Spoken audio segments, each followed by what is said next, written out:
Hablemos de los orígenes de la moral. La moral puede surgir de manera efectiva cuando el hombre deja atrás su naturaleza puramente natural, instintiva y tiene ya una naturaleza social. O sea, cuando ya forma parte de una colectividad. Va, eh, Quedamos en la clase pasada que nos íbamos a ir a la parte más primitiva del hombre. Cuando los hombres comenzaron sus primeras sociedades, se les llamaba tribus, como una regulación de la conducta de los individuos entre sí y de estos mismos con la comunidad.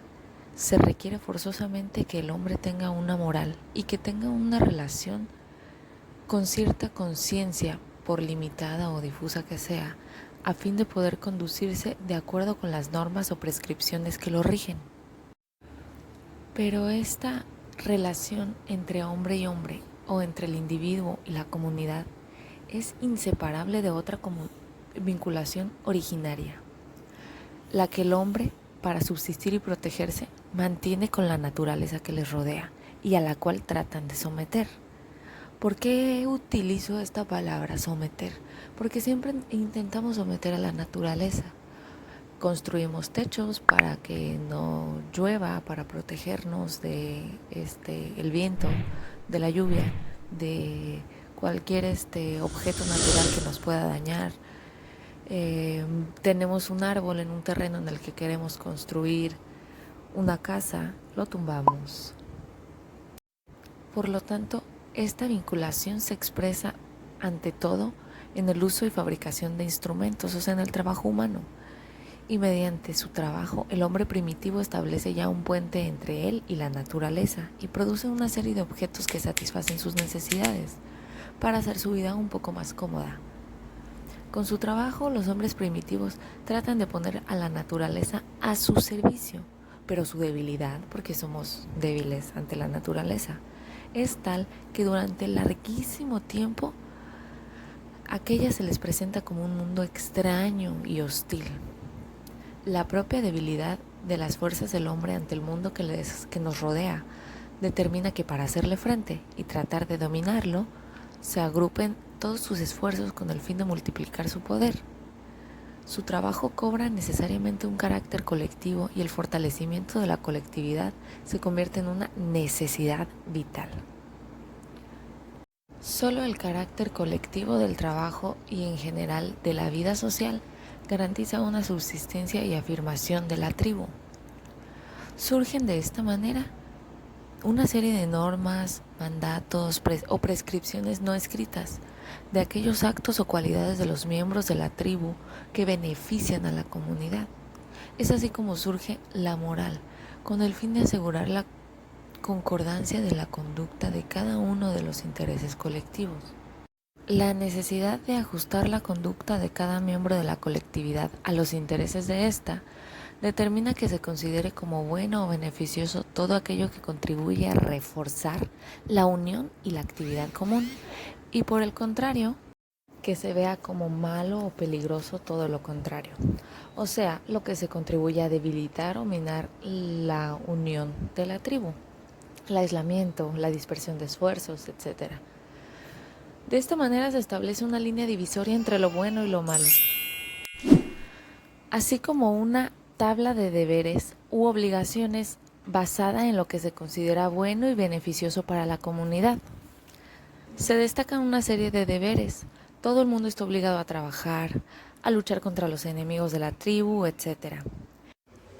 Estas obligaciones comunes entrañan el desarrollo de las cualidades morales que responden a los intereses de la colectividad, tales como solidaridad, ayuda mutua, disciplina, amor a los hijos de la misma tribu, etc.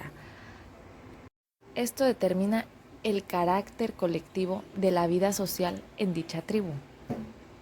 En una comunidad que se halla sujeta a una lucha incesante contra la naturaleza y con los hombres de otras comunidades, el valor es una virtud principal, ya que el valiente presta un gran servicio a la comunidad. Por razones semejantes se aprueba y se exalta la solidaridad, la ayuda mutua, la disciplina, etc. La cobardía, en cambio, es un vicio terrible en la sociedad primitiva porque atenta, sobre todo, contra los intereses vitales de la comunidad. Y lo mismo cabe decir de otros vicios como el egoísmo, el ocio, etc. El concepto de justicia de estas mismas sociedades primitivas responde también al principio colectivista. Como justicia distributiva se implica la igualdad en la distribución. Los víveres o el botín de guerra se distribuyen sobre la base de la igualdad más rigurosa. Justicia significa reparto por igual. Como justicia retributiva, la reparación del daño inferido a un miembro de la comunidad es colectiva.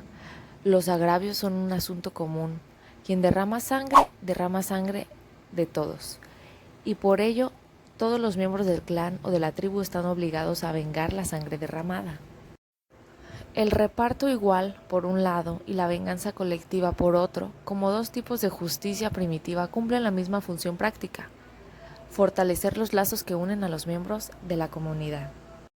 Esta moral colectivista, propia de las sociedades primitivas que no conocen la propiedad privada ni la división de clases, es por tanto una moral única y válida para todos los miembros de la comunidad, pero al mismo tiempo se trata de una moral limitada por el marco mismo de la colectividad. Más allá de los límites de la tribu, sus principios y normas perdían validez. Como les he dado en otras ocasiones el ejemplo de la normalidad. En casa, pues nosotros tenemos una normalidad, tenemos unas reglas, pero abrimos la puerta de nuestro hogar y afuera ya no es válido lo mismo que dentro de mi núcleo familiar, ¿sí me explico? Ya nos vamos a encontrar con personas que tienen otros lineamientos y otras reglas. Lo mismo aquí en las morales primitivas. Sus reglas y sus mandamientos eran válidos únicamente dentro de las tribus. Por otra parte, la moral primitiva implicaba una regulación de la conducta de cada uno de acuerdo con los intereses de la colectividad. Pero en esta relación el individuo solo se veía a sí mismo como una parte de la comunidad o como una encarnación o soporte de ella. No existían propiamente cualidades morales personales, ya que la moralidad del individuo, lo que había bueno, digno de aprobación en su conducta, su valor, su actitud ante el trabajo, su solidaridad, etc., era propio de todo miembro de la tribu. El individuo solo existía fundido con la comunidad y no se concebía que pudiera tener intereses propios, personales, que entraran en contradicción con los colectivos. Esta absorción de lo individual por lo colectivo no dejaba lugar para una verdadera decisión personal y por tanto para una responsabilidad propia, que son índices, como veremos, de una vida propiamente moral. La colectividad aparece como un límite de la moral hacia afuera, en cuanto el ámbito de ella es la comunidad propia, y hacia sí mismo en cuanto a que lo colectivo absorbe lo individual. Por ello, se trata de una moral muy poco desarrollada, cuyas normas y principios se aceptan sobre todo por la fuerza de la costumbre y de la tradición. Los rasgos de una moral más elevada, basada en la responsabilidad personal, solo podrán aparecer cuando surjan las condiciones sociales para un nuevo tipo de relación individuo-comunidad. Las condiciones económico-sociales que habrán de hacer posible paso a las nuevas formas de moral deben de ser justamente la aparición de la propiedad privada y la división de la sociedad en clases.